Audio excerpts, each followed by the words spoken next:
I'm Mick McCarthy. And I'm Tony Pulis. And welcome to The Managers.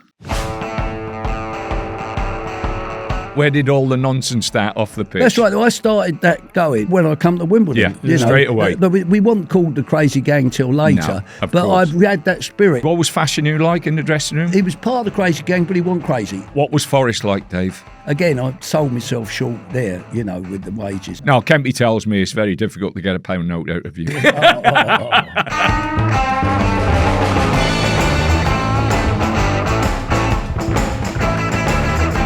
Tone, right, we're back again. Our guest this week made his name as a promotion specialist during his managerial career, with 7 to his name.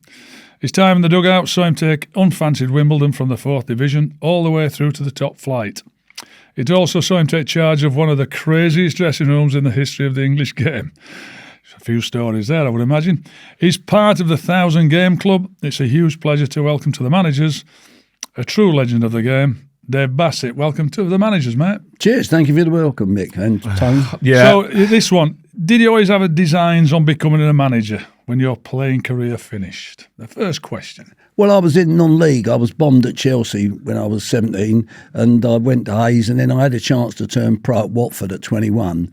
But when I was offered a 2-year contract, the wages they offered me were less than what I was earning. I was playing non-league. I was in an insurance company. I had a car, a cheap mortgage.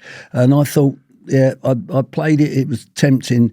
It was the times when, and I watched Stuart Scullion was playing there, young Bondi, and I thought, hold on, these are good. They're better than me, and I'm not going to go to Manchester United or Leeds United. So I think I'm going to stay where I am, because if I break my leg or something, it's going to be difficult. So I went back to non-league. So I then was in non-league, and luckily I broke me. Well, I didn't luckily, because I broke my leg with Watford.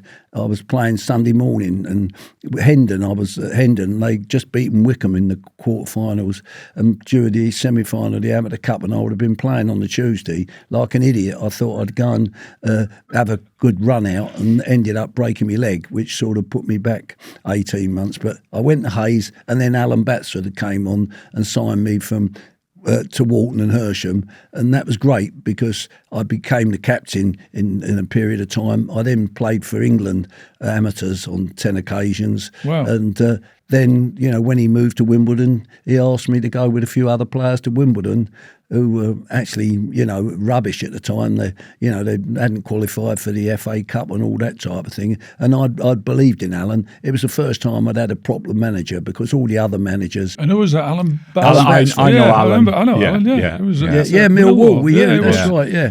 Yeah, and he was good, and I learned a lot from Alan, and and then of course he took us to Wimbledon, and we had that 3 years on the trot where Wimbledon won the Southern League, and we had Leeds in the Cup, Burnley we beat in the Cup, we'd played Brentford, we drew with Middlesbrough, and we got into the league. But unfortunately, we were all a bit old then at that time. Tell you what, there's nothing wrong with your memory anyway. Mate. So you take your first managerial role at Wimbledon in January '81. Did you do any coaching qualifications, Dave? Yeah, I was always interested. I knew when I was training with a lot of these amateur clubs, Hayes and you didn't have to have them at the time, did you? No. Yeah. So what had happened is, Jeff Taylor, who came to work with me, he was 29, I was 18, and we were friends, and he was a good lad, and he was interested in coaching, and he suggested I go and do my prelim badge, which I did at 21, and so I did that. So I was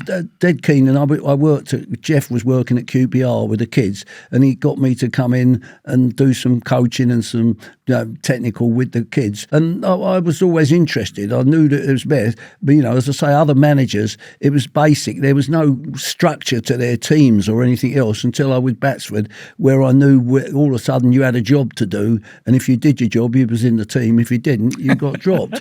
And he was quite ruthless like that at all. And it was something I thought perhaps later on. Of course, I'm in amateur football. I'm not thinking I'm going to be in a pro club as well.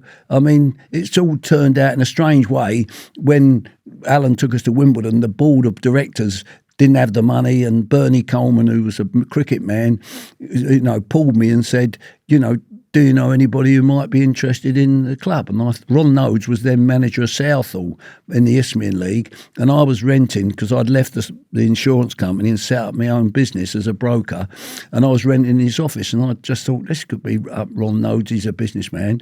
So I went and told him, I said, why don't you go and meet Bernie and have a chat with him? I think you could do that. So Ron went to Wimbledon and eventually took over. Bernie was there. So that opened the door. Ron rated me. Yeah. So when it happened, I mean, I turned it down because what happened is that Alan, in that first season in the league, we were down the bottom. There was too many older players. And I was part-time then. Yeah. And we lost at Swansea. And, Alan shouldn't have resigned.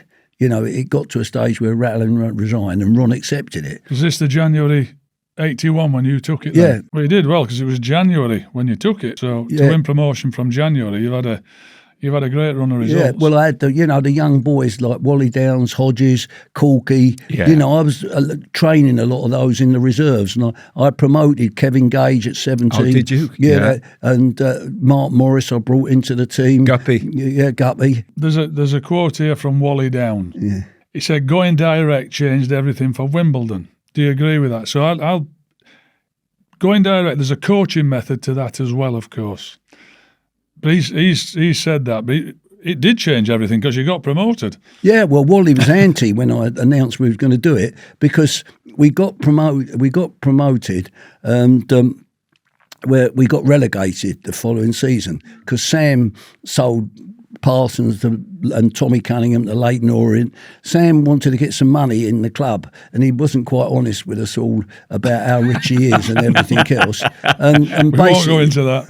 Well, basically, I mean, it epitomised us. I had the youth and the players, and we went to Enfield, who were a bloody good side because I'd played against them non-league. They all knew what they were doing. Alfie D'Arcy, John Payne all played for England. Well, they beat us 4-0. So that was where we were, and we bought Francis Joseph from Hillingdon. Alan Batsford was manager, recommended him, and Corky got injured. I mean, that season we got relegated. Corky broke his leg in September. Steve Jones had to retire through a bad knee. Mick Smith had a dodgy knee, and the injuries were piling up with the players. Yeah. We were just a young side, but we turned it round, and Francis Joseph started to score goals for us, and we lost.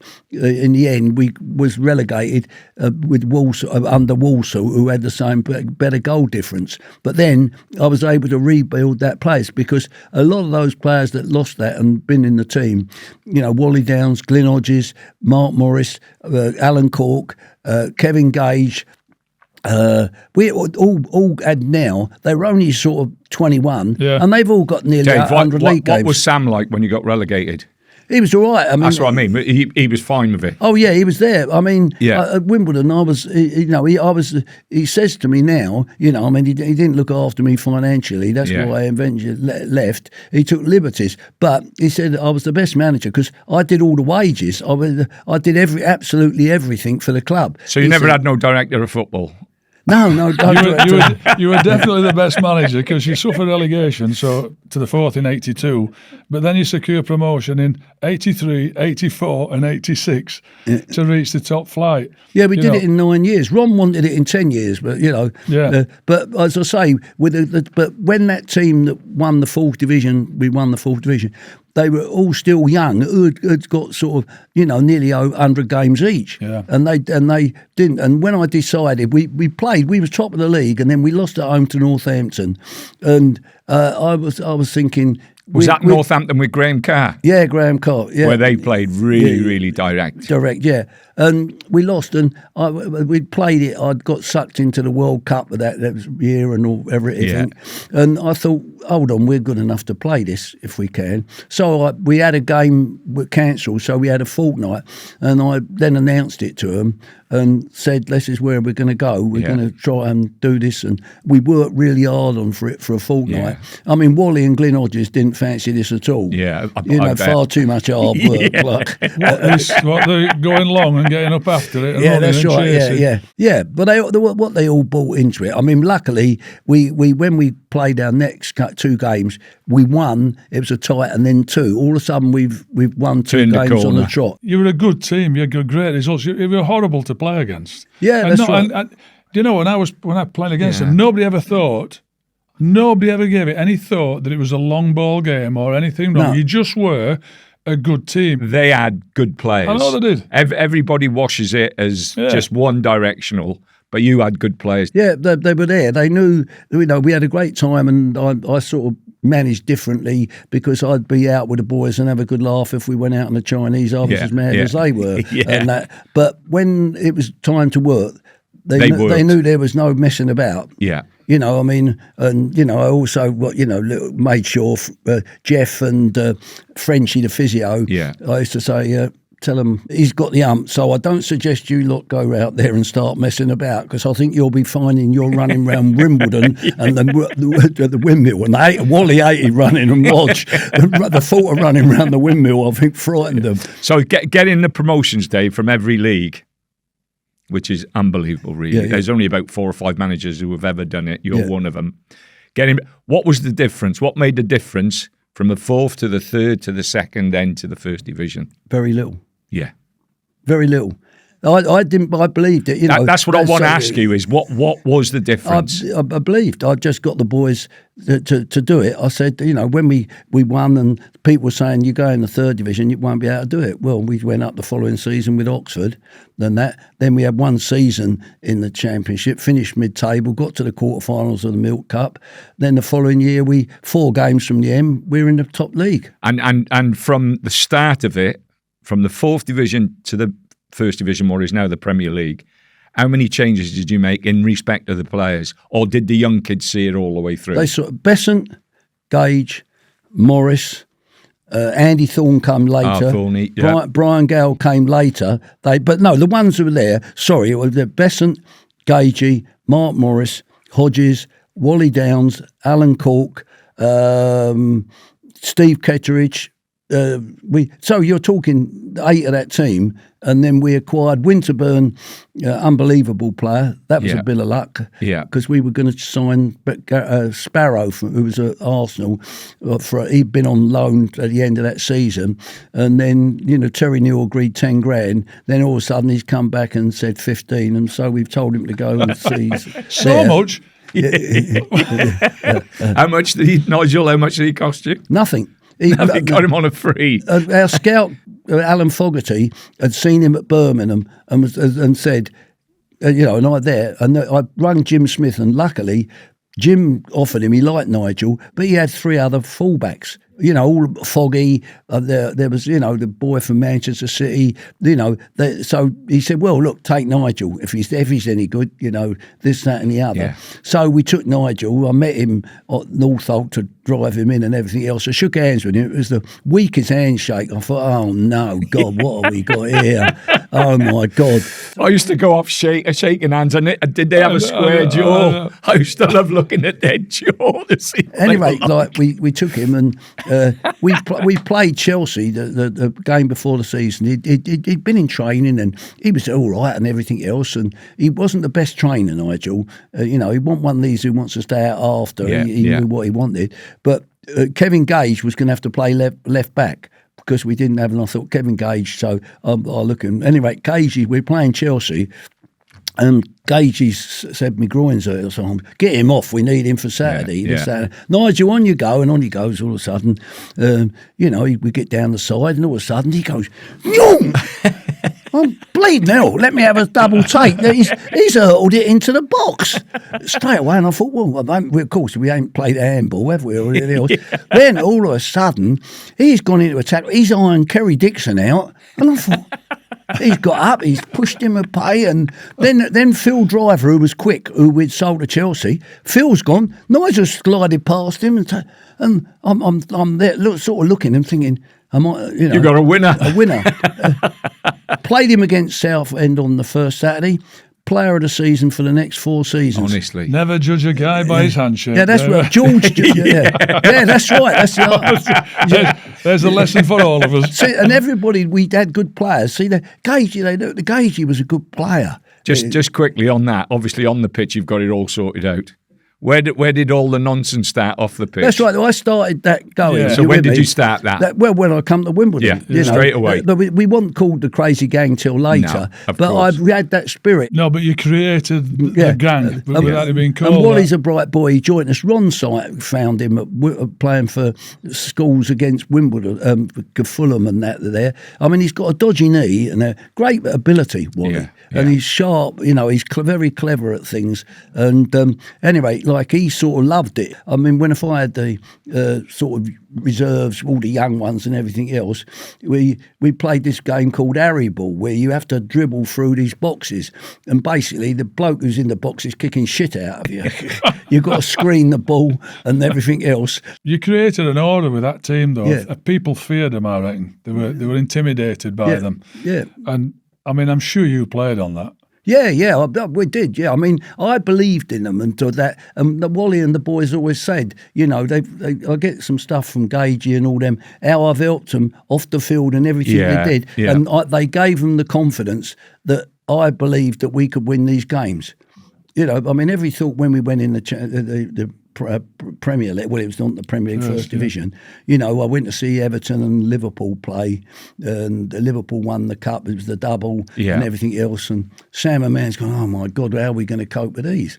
I said, well, we haven't got much money.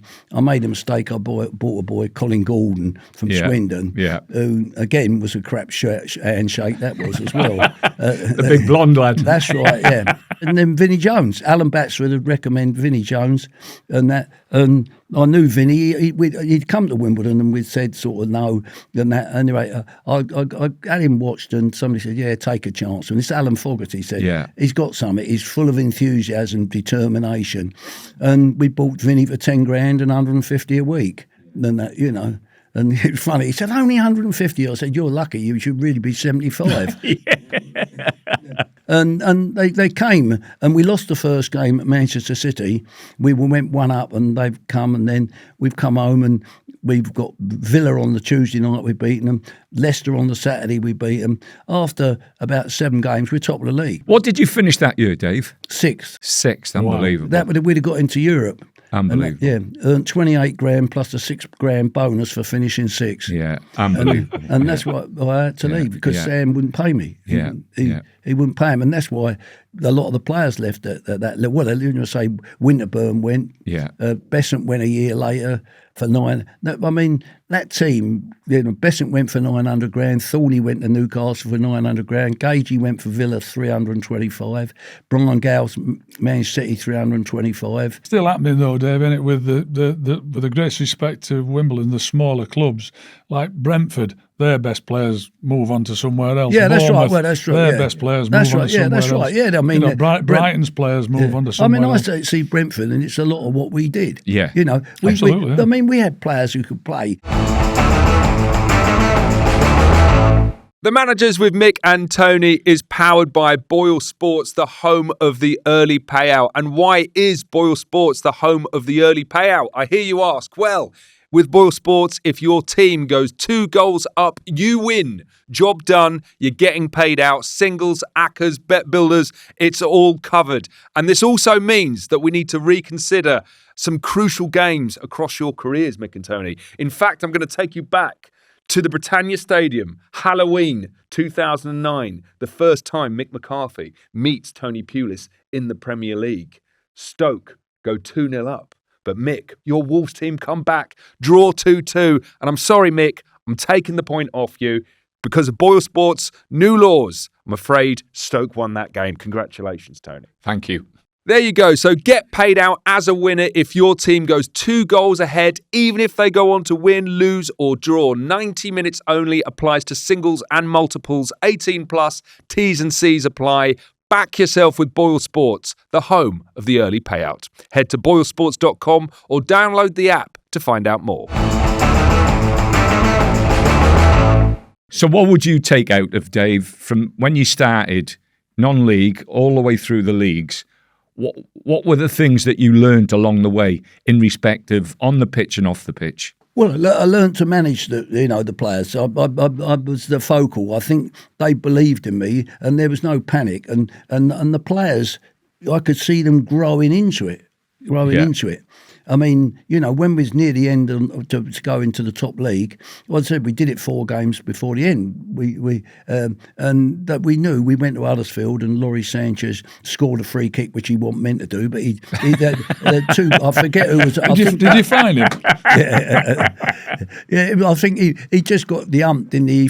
I think Gagey and I think somebody else was arguing, and he said, I said, "Oh, there. Well, how did you do that?" I said, "Because I was going to hammer you." He said, "Well, I just got fed up with them two bleeding arguing, and I put it in the goal." I remember playing against Charlotte, and you were probably the first team that had something like a strategy at corners and free kicks and throw-ins, and even goal kicks where Fashanu would go somewhere and he'd be telling him where to kick it. It didn't. It was to take a team absolutely with no backing financially compared to other clubs, to take them where Dave took them. It's not just about luck, and it's not just about turning up, and that's what I'm trying to say, Dave. Well, he's saying here how much effort and commitment you gave to those lads. They gave it back to you. Yeah, they believed in me. How much energy did you spend? I spent a lot. I mean, confidence comes, and I believe confidence comes from repetition.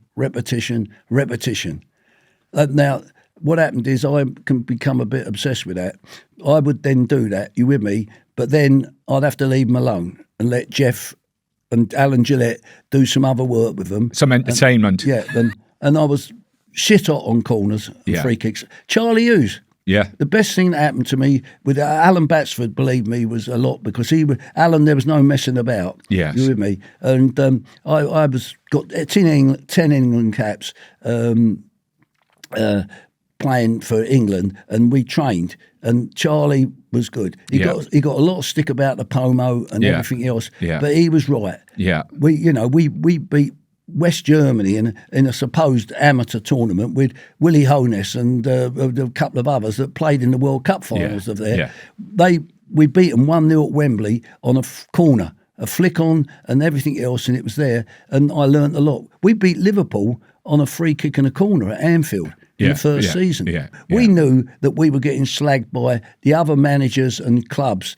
They were thinking Wimbledon are coming up, it'd be great fairy tale, there'd be one place relegated. And they wasn't expecting us to get to the quarterfinals of the Cup and knock Everton out, who were the holders, and finish 6th in the league. Hey, Dave, is there a great motivation when others are giving you stick? Yeah, that's right. You got especially like the lads that you had.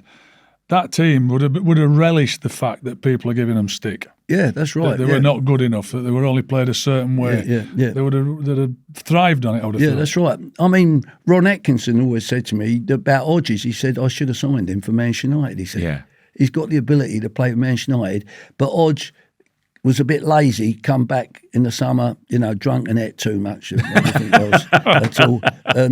He could have done, but what a hell of a talent. So just going on from that, what was the craziest dressing room that you had? Oh, it's got to be the Wimbledon. I mean, Sheffield United was pretty crazy as well. We created that spirit again, with new player, and they were good. But they were, the Wimbledon boys were there. A lot of it, sometimes we embellished it a bit more. Yeah, of course. But they'd go out and they'd be all together. They could get into a bit of a trouble, but overall, a lot of it was done to motivate people and everything else, and they were up. Tell you what, Dave, I wouldn't want to be sat in a bar in London and that crazy gang walking with all of them together, and I'm sat on my own. That could be a problem. That. Well, it was a problem when we went in the 4th division, when we won at Bury, we won the championship and everything else, and I was going to drop off for Watford, and Frenchie, the physio, well, what happened is they got hold of me shoes, threw them out the window, threw me trousers out the window and everything. And I come to Euston or wherever it was, and we went to Frank McClintock's pub with I had a jacket and everything else. And my wife, when I come home, I sort of had a tie with a shirt and my underpants and socks. And she's still with you? Yeah, still with me. So while we're on stories then, there's loads of urban legends from that period of the crazy gang. I've got to ask a couple. Is it true Wimbledon owner Sam Hammam made you eat 12 sheep testicles in front of him? So you could get the money for him to sign a player? No. He did that with... That's a load of balls. That was a lady. He didn't do it with the Wimbledon team I had. You with me? That became later. Yeah, right. yeah. But he did. Oh, yeah. Well, I think they did. You know, the time went on. I think he got Bobby Gould or whatever, some of it to do that. You know, Sam was always keen, and he come down, and in a way he was good with the players. He'd sort of come out with some crazy idea he could beat them to the halfway line if they gave him the penalty area, and you know, and it might cost him 50 quid with about 5 players or something like that. And he was full of that, and he supported all that, and he loved the spirit. And he let you get on with it. Yeah. Let me get on with it. You know. Good. I mean, the problem why I left in the end was my contract was up. He never forgave me for when we got promoted from the 4th division and the 2nd division. Ron Nodes come for me. He sacked, I think, Alan Mullery. Yes. And Ron convinced me I should go to Palace. And I knew Ron, and I then agreed, and then I went home and then I slept. I thought, no, I don't want to go there. My team's better than the Palace. And I'd looked at the Palace team, Jim Cannon, you know, all of those. I thought, they ain't going to want to play the way I want to play. It'll take me a year and I probably won't do well enough and I'll get a sack. Anyway, so I went back and the door was still open, but Sam never really forgave me for that. You know, because his mentality and everything else. Oh, were they all good lads? Oh, though Wimbledon were great lads. Yeah. And Sheffield United, they were great lads. You know, we got luckily at Sheffield United, I took over and it was a good season for me. I had 2 relegations with Watford and Sheffield United. But nearly all the contracts were up. Yeah. I mean, Chrissy Wilder was a young 20-year-old then at that. You know, he was all right. He was there. And I managed to get rid of a load of them. And luckily, I built a team. You know, a good team. I knew John Gannon and Simon Tracy for Wimbledon weren't going to figure, so we got them up there at all. Guppy got up. Guppy came and to Sheffield United. You know, and I had a bit of luck. Joe Kinnear, I was looking for a centre forward, and he said, he was at Doncaster with Dave Mackay. He said, you know, we got Brian Deane. He said he could be worth a trap. He said, and Joe said he's milky. You know, Deansy, and he looked, and I watched him play just one game, and he did a couple of marvellous things. You know, he crossed the ball. You thought, fucking hell, like there's a winger, I'd be happy with that. Do you know what I mean? What did you say? You should be in the box putting that. Yeah, that's right. I know. And then he showed a bit, and he was a young boy, and that he was. But you've seen something in him. Seen him. In him, Joe's. I can see where Joe is. Deansy wasn't as mentally strong at that stage. He gradually developed as he went. Yeah. And I think I handled him in a different way. Yeah. I was very careful not to give him stick. Yes, you know? Of course.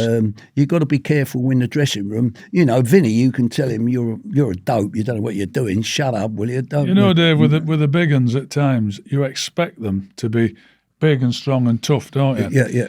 And they're not all that way. Like you said, they grow into it. They find how they can use the body. They find how they can stop people bumping them and knocking into them. And then gradually they become they grow into their physical stature. That's right. If you know what I mean. Deansy was good, you know, and everything else. You know, as I say, we got him because we're, you know, again at Sheffield United. Like I know Sam, and I can see with what he's done with all the American thing and the idea that was before his time. But our time, you know, at Sheffield United, we had a sports psychologist. We had the part time. We also had a fitness coach and everything else. Yeah. And he worked with Deansy, and a lot of them bought into it and everything else. And we improved things. Was Billy there then? Who? Billy Whitehurst. Billy came to Sheffield United. I took him as cover for Tony Agana and Deansy. and Bill was good. I mean, he'd grown into his physical stature very early, Billy. Yeah. I played against him at Hull. Bill was there. Bill had come in, and you knew he'd had a few beers. He'd been out with the goalkeeper from Hull, his mate. And it was a real. I found out that we're going for a ploughman's. I didn't know that it was 10 pints as well. But Bill, he trained, didn't complain, never. He had to go at a few like Dane Whitehurst moaning. What are you moaning about? You're lucky to be here. You're a footballer and everything else and all this. And he sort of threatened them. Well, Paul Woody you had. Yeah. We were doing some crossing and Woody did like extra touches and everything else and drop his shoulder and go and this way there. And Bill goes, Harry, I just need a word with Woody. So he's walked over to Woody and I'll get the expletives. He said, when I make a run, I want that ball there. I'm prepared to run. I'm going to do it a second time. Now, if it don't come, I'm going to knock you out. Words to that effect. Woody was wearing one touch. He come on, whack straight into the box. No messing. He should have gone into coaching, shouldn't he, instead of buying a pub, Billy? He should have coached. Because I have to tell you, if he does tell you to do something, you're pretty much going to do it. Yeah. I mean, we had to drug him on the Christmas party. Brian Marwood, came. Yes, Marwood, I know Brian. Brian there was worried because he's PFA chairman and all this, and we're in we went out for a meal in the pub, sort of Anaran's or whatever it was, and anyway, like we're loading Bill up to sort of get him, before we went on to the nightclub and everything else, because it was going to be problems. It was hard work, and that. But he was good for the dressing room. Oh yeah, Bill was all for that, I mean, not being funny, you could tell that some of the centre halves, they weren't happy with Bill. The worst thing you could do was, antagonise him, and he would have you. I mean, we got knocked out of the cup in the first year in the top league, and we unfortunately our chairman arranged for us to play a French side in France, and we went over there. And anyway, we swung a corner in. Bill's gone in, taken the corner off the goalkeeper's ball, and the goalkeeper into the back of the net. Now, they hadn't seen anything like this. On the television after the game, they kept on showing it. They must have shown it 20 times. I mean, you create a spirit and we created stuff. I mean, again, you've done it. The players go out for a Chinese. I mean, we went to the army camp. Yeah, I mean, everybody laughed at that there. These army camps were hard. Yeah, I've done it with our lads at Gillingham when I was at Gillingham. Yeah. I remember, they did a night surveillance, and the army boys are waiting for them, and they're letting off crackers and everything else, and they've all come out. And I mean, one or two, poor old Andy Sayer, he was a nervous wreck, he was, but it was too much. And so you never changed. You did that at all your clubs. You've been at Wimbledon. And I took over at Watford. Watford was different. That was different. How was that under Elton? Yeah, he was great. He looked after me well, really. He came up to, like that cup final. I'm glad to hear that, Dave, because I really like him. I think he's great. Yeah. No, he was good. He was there, but he didn't really run it past the rest of the directors, and they were a bit miffed. And the bloke, Ollie Phillips, who was the local writer, he dug up some stuff, because when I was 21, 22, I had a Sunday side, and I used to take them on the Sunday, and we had a bit of a reputation because we come from Middlesex to Hertfordshire for being dirty. You with me? And we won a cup, and we this, that, and the other. And he's dug all these things up. Is this the sort of manager we want? And of course, the other thing, Graham was quite clever. He was selling all his info, and Ollie was earning out. Well, I didn't need that. I dealt with the media herself, so he was anti immediately. I mean, I went on pre-season, and I found out Barnes, had gone to Liverpool. Mark Falco had been tucked up by Glasgow Rangers. Richardson by Arsenal. Dave Barnsley by QPR. They all wanted away and everything else. And Graham obviously knew this and knew what was coming up. And and I made a mistake because, following him there, but I didn't have any experience. It seemed great because I lived quite near Watford. You're thinking that. But I said to my missus when we were there, I said, this is going to be hard. This ain't nowhere near as good as the Wimbledon team that I've left. And we're going to struggle. And so it didn't work out. But so did you have regrets leaving Wimbledon, Dave, when you did? Yeah, I did. I didn't want to go. But I mean, there was, I doubled my dough going to Watford and this and I mean I'm not done as well out of money because I should have had an agent and I made a mistake of doing that and I undersold myself at times at Sheffield United and clubs. We should have all been 30 years younger, Dave. That's what we should have been. Yeah. Doing it now. You'd have been millionaires, but times over. I mean, the success that you've had at that, even from all the clubs that you've been at, now would be different altogether. Yeah, well, I mean, I forget. I was somewhere, and it was.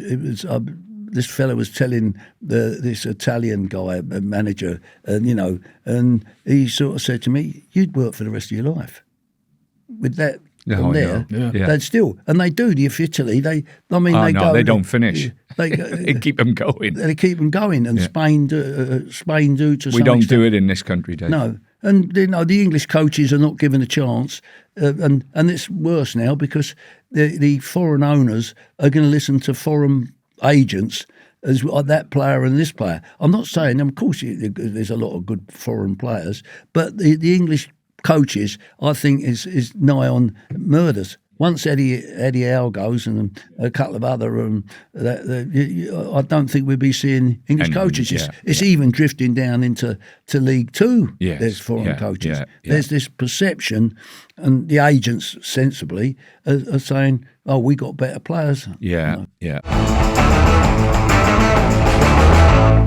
The Managers with Mick and Tony is powered by BOYLE Sports, the home of the early payout. And why is BOYLE Sports the home of the early payout? I hear you ask. Well, with BOYLE Sports, if the team you back goes 2 goals up, you win, job done, you're getting paid out. Singles, ACCAs, bet builders, it's all covered. And this means we need to reconsider a crucial game in your career, Tony. I'm talking, of course, about the 1999 playoff final when your Gillingham team were 2 goals up with 5 minutes to play. Obviously, that means, in the eyes of BOYLE Sports, you have now won the Second Division playoff final, 1999. Congratulations. Thank you very much. And also, West Ham won the 2006 FA Cup final, which is great. And commiserations to Liverpool for not winning the 2005 Champions League. And obviously, now Gillingham have won the 1999 Second Division playoff final. Commiserations to Nicky Weaver and Manchester City. Yes, get paid out as a winner if your team goes 2 goals ahead, even if they win, lose or draw. 90 minutes only, applies to singles and multiples. 18 plus, T's and C's apply. Back yourself with BOYLE Sports, the home of the early payout. Head to boylesports.com or download the app to find out more. I've got to ask you one question. They're going back in the history books. So when Brian Deane's header, going back a bit, but 2-1 win over Sir Alex Ferguson's Manchester United. Yeah, first game of the season. Before in the Premier that League. game, you held a Christmas party in August. That's right. Why? So well, what had happened is, what had happened is we'd got it promoted, and that season we 17 games and we had 4 points. And, our first victory was a 3-2 over Nottingham Forest in December. Then I think we ended up winning at QPR. Then we lost. And then we had a great run in March where we won 7 games out of 8. And all of a sudden we finished 13th that year. And then the following year, we the same, Christmas come and everything else. Oh, so you sprung into action after Christmas. That's right, yeah. So all of a sudden, Frenchie's gone, I'll tell you what, Harry, it might be a good idea to have a Christmas party. The players won't know, they think it's Christmas and go out there and do. So we did it. It was brilliant. We got Derek Dooley, all that. We got all the hall done, Christmas, decorations, turkey. This is in August. Yeah, and it was boiling hot as well. And anyway, we won the first game 2-1, but then went back to normal. Did they appreciate why you were doing it? All the players are all bought into it. Yeah. What about your experience with other managers, Dave, that time then? Whatever had gone on in the game. You went for a drink afterwards. You went for a drink in there, and you were okay. George Graham going there. Yeah. It was all part and parcel. Yeah. I mean, Alex came into our dressing room, and he had to come in through the players, and we beat him a couple of times at Bramwell Lane. Yeah. He come in, you lucky, So-and-sos. and everything else. But he'd have his glass of red wine, Yeah. and you got on with it, and you went down there, and I thought it was great. There was that Togetherness afterwards. Togetherness there. What was Forest like, Dave? I went as director and Irving Scholar. Again, I sold myself short there, with the wages. Yeah. Don't get me wrong, I'm not hard up. No, Kempy tells me it's very difficult to get a pound note out of you. Yeah, quite right. He forgets I helped him with his job and coaching in Sweden and that. Anyway, let's not get into that bitter row in here. No, it was a good club, but we were told, and we'd get up with the players and everything else.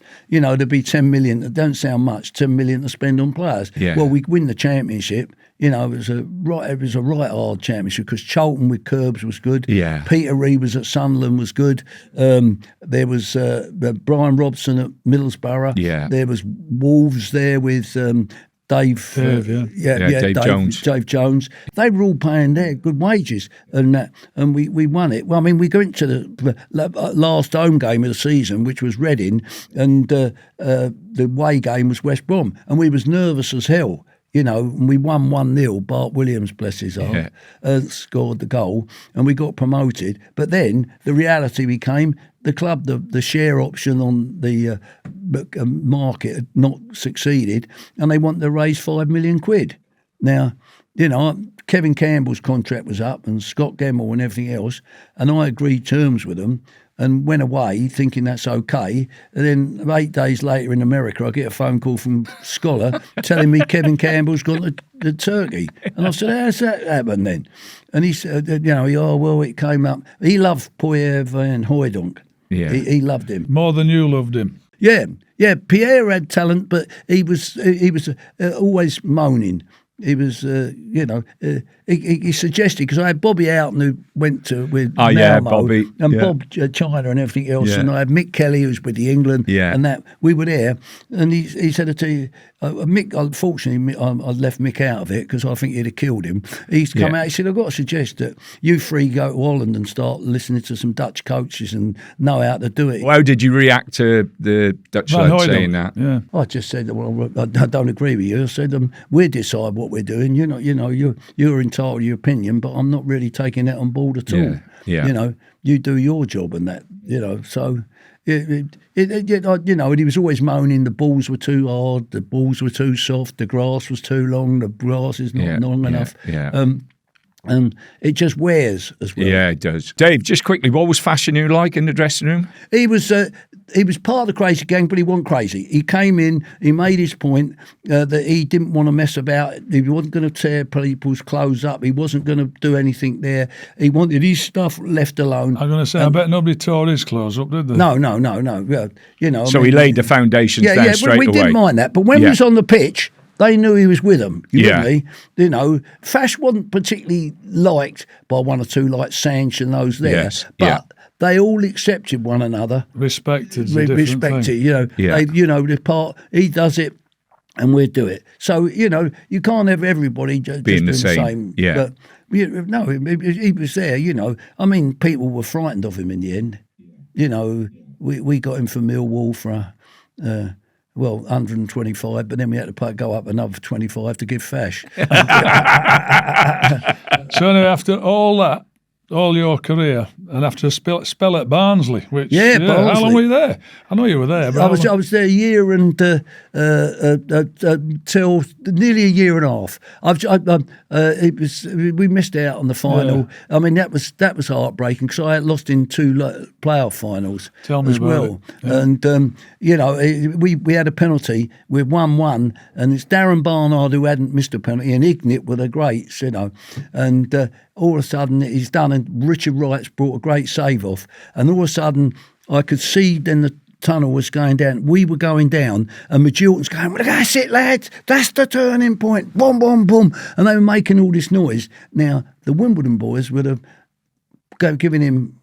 he'd have got plenty. He wouldn't. Yeah. But the Barnsley boys were different. They did great, and then Ipswich came out, and for 20-25 minutes they were on top, and they went 3-1 up and everything else. Then Ignit, we had another penalty, 3-2, and everything else, and they were on their last legs because a lot of them, Mowbray and all them, weren't fit. If we'd have gone to extra time, we'd have won it, but we just couldn't. We kept on pushing, and Georgie Aristoff, who said all the ladies in Barnsley were ugly, which really brought everything there. Can I just tell you, Georgie Aristoff, so he's Barnsley playing Did you at know Chelsea. him? No, I didn't.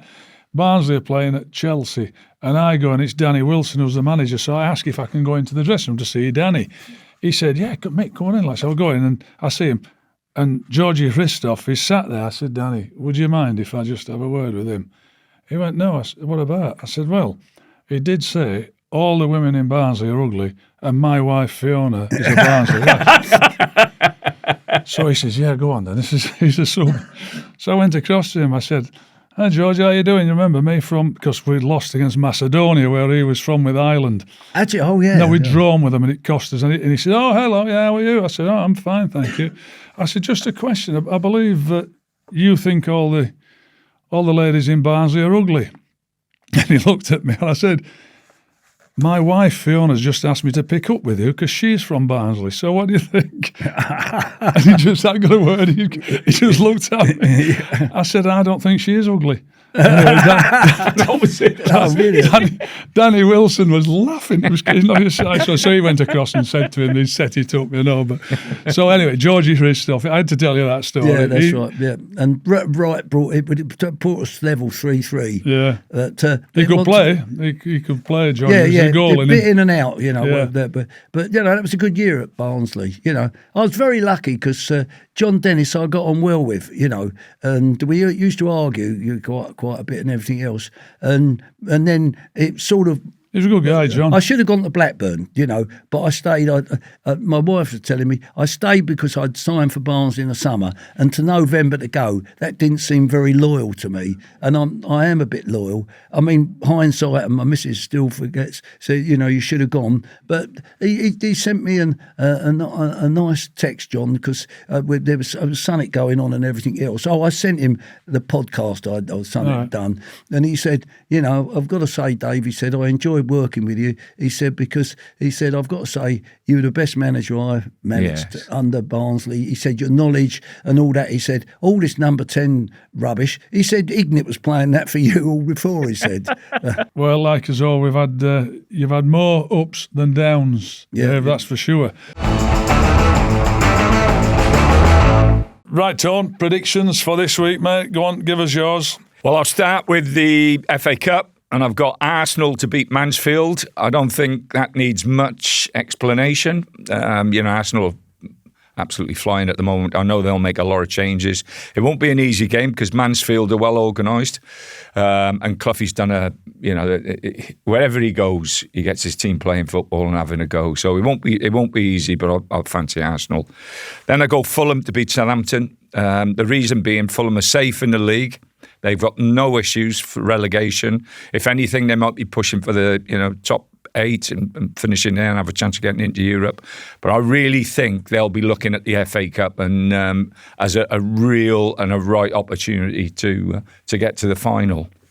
Third one is Bradford to beat Leyton Orient. Leyton Orient are struggling at the moment. Bradford's own form, they got to travel up there. It's going to be a difficult game for them, so I'm going Bradford.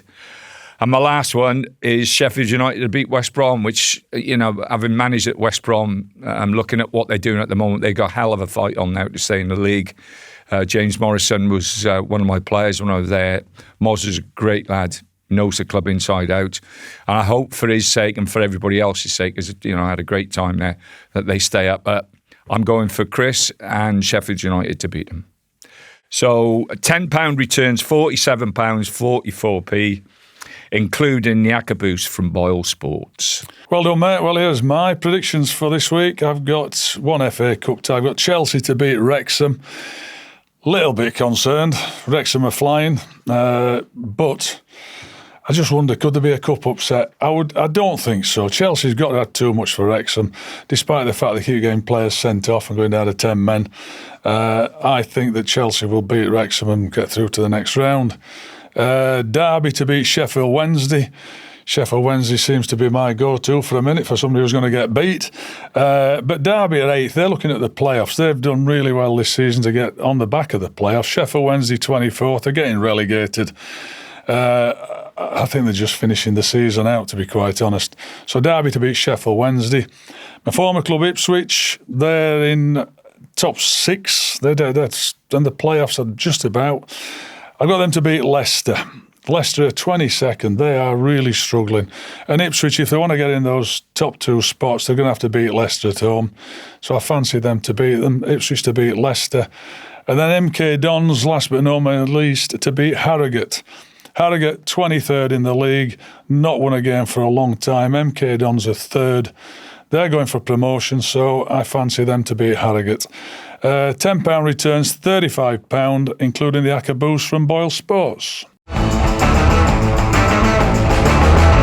Finally, dear mismanagement. No, I'd go because I'm too old now, and everything else. Yeah, I enjoyed the management. I really did enjoy it. But, you reach a point, as you get older, your eyes, sometimes I've got macular degeneration, so my sight's not so good. I'm not as sharp as you are. You just do. Your memory is. Your memory's better than us two anyway. But yeah, like the camaraderie, just going in every day, being training. Yeah, I mean, yeah, I do. And I think that's why some of my anxiety is a little bit, that I had everything full on all those years in management, over 20 odd years. You know what I did? You never had anything else to worry about, did you? Because all you worried about was football, you know. That's right. Yeah. Wife, kids, grandchildren. Home, grandchildren. No, but I'm saying when you were managing your wife, your children, all them, sadly to say, home life almost became secondary. Yeah, it did. No, I mean, my wife's done brilliant, I mean, the problem is I can't cook and all that. She's done a two-dollar job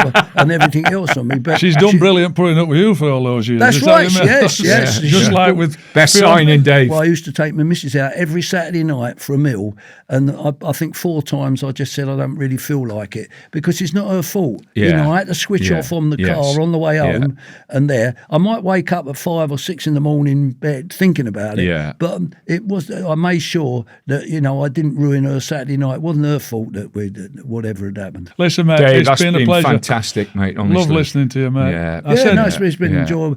We know what it's like. It's sometimes, you mix with the people and you played Football against people, them and Dave. everything else, and you have memories and everything else, and it's enjoyable to do that. As I say, it's part and parcel of having a good life and thinking hundreds of people, would love to have done what you've done. Yeah, well, it's right. And when we're getting older, it's nice for us to be able to chat about it and just remind all our listeners, all our watchers, of what you achieved and what you did, because you had a great career. So thank you very much. Thank you for coming in. It's been a pleasure. Yeah, no, I've Brilliant, enjoyed it. Dave. Brilliant.